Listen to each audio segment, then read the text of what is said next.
When you're a business angel, you have to accept a high level of risk. The reality is that none of us as business angels, however experienced, really know which company is going to be successful. We can't pick winners. What we do is pick management teams and business models that we think might work. Unfortunately, at least 50% of the deals that we do don't return us any money. That shouldn't be seen as a failure on our part. If every deal that we ever did was successful, we probably aren't taking enough risk.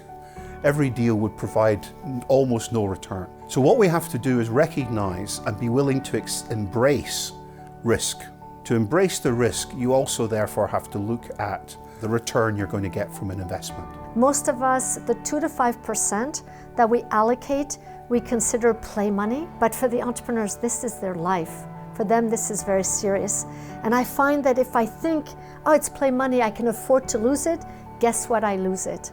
If I think, wow, sure, it's 2 to 5% of my wealth, but every penny counts, somehow it's amazing how I act and how I view that money is I often make much better decisions than if I just think, oh, I can afford to lose it. And then I just go with pure passion. Make sure that you have entrepreneurs who actually want business angels on board. You know, when you do your own due diligence, I think the character of the entrepreneurs is extremely important.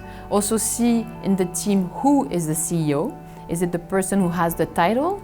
Or is it the person sitting on the side who actually makes all the decisions? So make sure during the due diligence process that you know who is the decision maker, that there is one decision maker, and that there is a complementary team who is actually willing to take on board some advice to help develop the company. It's important that you accept the idea that these people will have to change, very likely 2 or 3 years from now, completely their strategy.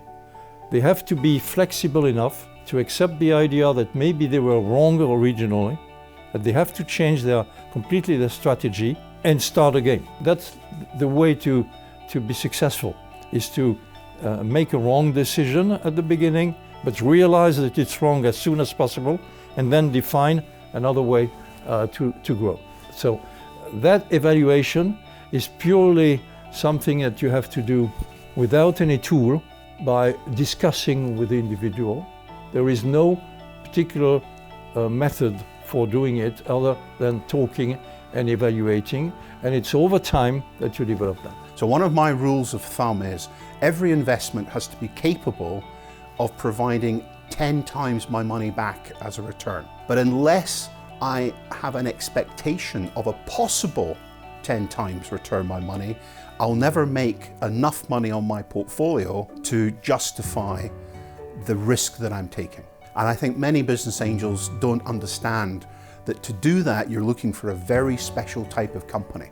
A company that can grow in value 10 times is significant. And remember to have fun, but take it very seriously.